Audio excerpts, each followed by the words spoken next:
महाराष्ट्राचे उपमुख्यमंत्री अजित पवार यांच्या विमान दुर्घटनेत झालेल्या दुर्दैवी निधन प्रकरणी पुणे ग्रामीण पोलिसांनी बारामती तालुका पोलीस ठाण्यात अपघाताची मृत्यूची नोंद दाखल केली आहे.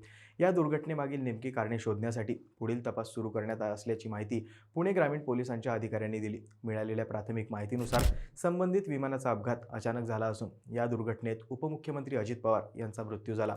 घटनेची माहिती मिळताच पोलीस यंत्रणा, प्रशासन आणि आपत्कालीन पथक तात्काळ घटनास्थळी दाखल झाले. अपघात स्थळाचा पंचनामा करण्यात आला असून आवश्यक पुरावे संकलित करण्याचे काम सुरू आहे.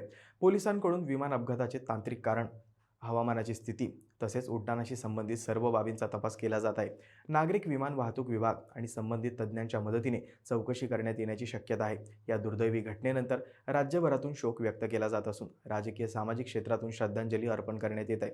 या अपघाताबाबत जारी करण्यात आलेल्या निवेदनानुसार बारामतीतील धावपट्टीवर विमान उतरवण्याच्या प्रयत्नात आलेल्या वैमानिकाने हवाई वाहतूक नियंत्रण कक्षाशी संपर्क साधून धावपट्टी दिसत नसल्याचं सांगितलं. दुसऱ्यांदा विमान उतरवण्याच्या प्रयत्नातही अल्पदृश्यमानतेमुळे अडथळा आला. यानंतर काही वेळानंतर वैमानिकाने पुन्हा एकदा विमान उतरवण्याचा प्रयत्न केला. धावपट्टी दिसत असल्याचे वैमानिकाकडून सांगण्यात आले. त्यानंतर हवाई वाहतूक नियंत्रण कक्षाकडून विमान उतरवण्यासाठी परवानगी देण्यात आली. मात्र त्यानंतर काही वेळातच विमान कोसळल्याची बातमी आली.